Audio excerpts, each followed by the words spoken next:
What is the best way for your audience to sign up to become contacts in your Project Broadcast account and get enrolled in your text messages? Well, in my view, it is through the use of a form. Now, Project Broadcast does have a built-in way for you to enroll people, and that's through the use of a keyword alongside a configurable form.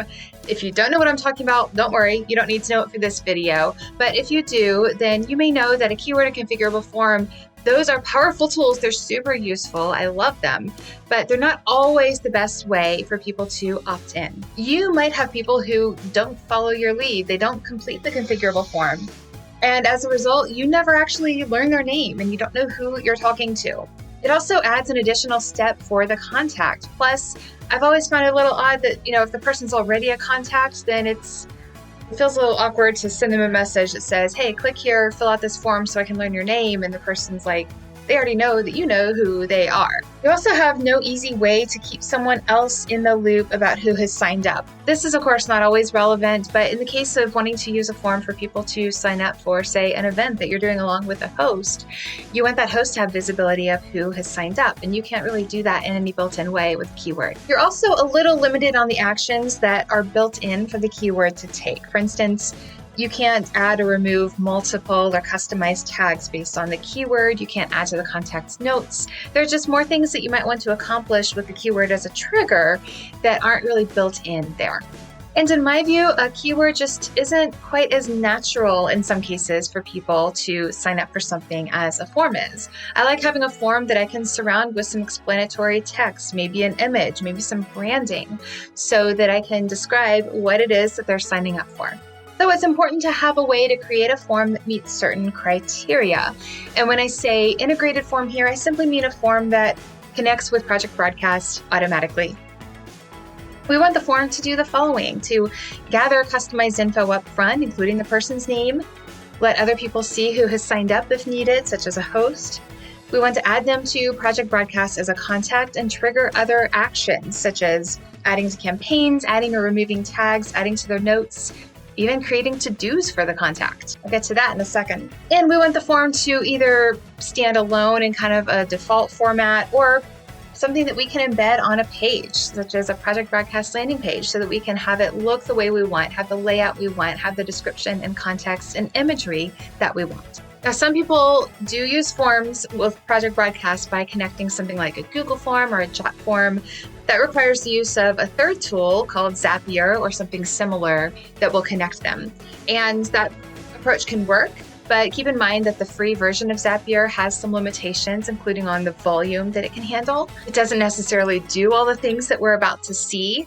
And every time you create a new form, you're going to have to create a new Zap and understand how to connect everything. So the need to have forms that really just automatically, seamlessly integrate with Project Broadcast is just one thing that inspired us in our design of SparkHub, as we created software that would fully complement Project Broadcast. SparkHub lets you run full-on events, which I like to call experiences. Experiences use Project Broadcast's landing pages and texting as a way to deliver some sort of experience to your audience. That's the foundation that can run the gamut. It can be something like an in-person event. It could be an online direct sales party. It could be a challenge.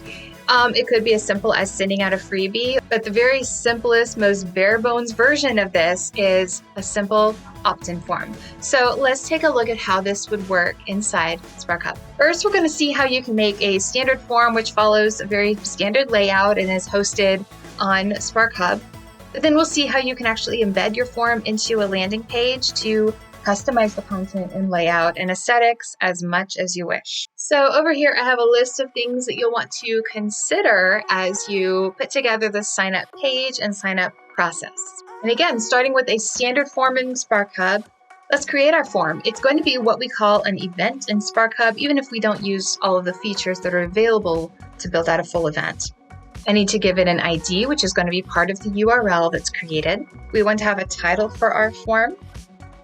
We can have a description and header image if we wish. I'm going to pop those in right here.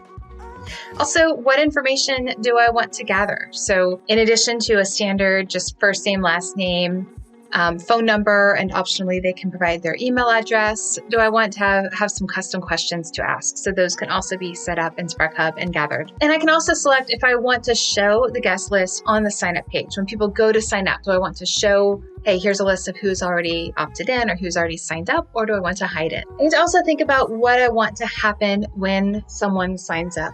So either immediately or on a delay based on when they sign up. I can do things like create a task for them inside SparkHub because I can have to-dos for all of my contacts.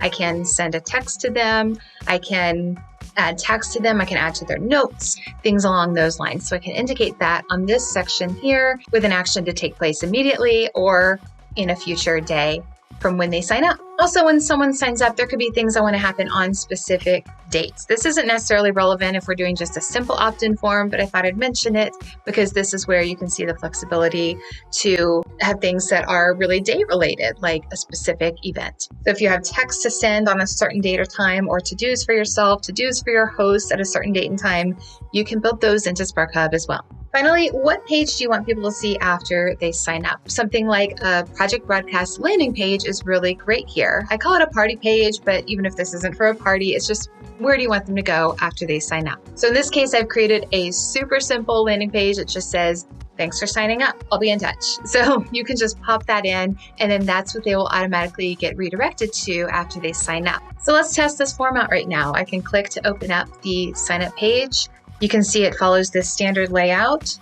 I'll mention that underneath the form, there's a privacy policy, and that's just a general setting that you put together in your SparkHub account so that people understand how you're going to use their information. I'm going to sign up, and you can see I've been redirected to that page. And then under the hood inside SparkHub, I can see that I am listed as a guest. And what do you know? SparkHub has run the action. SparkHub sent out that text to me automatically as a guest. So that alone is enough to get you going, but I know you guys. I know a lot of you want to be more creative in your form and how it looks. And so let's take this one step further, how you can go beyond the standard layout and have your own created form inside a project broadcast landing page. So you can take advantage of all the creative freedom that you get with a PBLP for your form. So I have templates for this, but here's just one. And this page has special code at the top that lets SparkHub run its magic all along the page.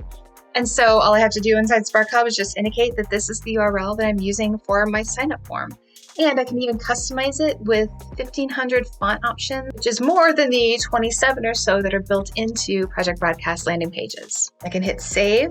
And so now this page that can have whatever image or images that I want, it can have video, anything that you can put in a PBLP can go on this page and have your sign-up form embedded right there on the page. So you can see this example that has kind of a sparkly look and a fun, bold font as my main header with some beautiful script font. This one's a little more rustic looking with a chalkboard and wood feel. And this one's a little bit more elegant, more refined with some beautiful font choices as well. Here are just a couple more things to know about SparkHub opt-in forms. Your privacy policy will always display on your forms. If you indicate a host, they will get to see the guest list in their host portal, including seeing who is placed in order and how people have answered any other questions that you might have asked at the opt-in step. If you still want to use a configurable form, you can actually send the guest directly to their own configurable form by embedding it on the PBLP that they see after they sign up. I have specific instructions for that. And if you love the layout that you've come up with for a sign-up form, you can actually reuse that page for multiple events or multiple opt-ins. You don't even have to clone the page or change anything. One single landing page can accommodate multiple forms even simultaneously. A great example of this is if you use SparkHub to run direct sales parties, you want to run them all with, a similar sign-up process and sign-up page. You can just do a simple cloning step in SparkHub and reuse that page multiple times. You just swap out any specific details that differ from your last form, and then you're good to go. So I hope you see that a very simple opt-in form can be the foundation of so much more. Sure, you can use it to just add names to your project broadcast contacts, which is great. That's a start. You can also use it to deliver a freebie, to run an event, to run a challenge, all kinds of ideas. That's why I invite you to join my workshop about Spark experiences. I'll walk you through how to create a great experience, which includes that opt-in step, your texting plan, and the content on that landing page that people will see right after they sign up. It can be as simple as the thank you page you saw, or as complex and robust as a full-on on-demand party experience. In the workshop, I'll walk you through all of the key decisions as you craft your concept of what you want your experience to entail. And then you can either DIY it, or you can hire us at Spark Hub to handle the tech, handle the landing page design for you. I hope this video has been helpful and inspirational for you, and I will see you inside the workshop.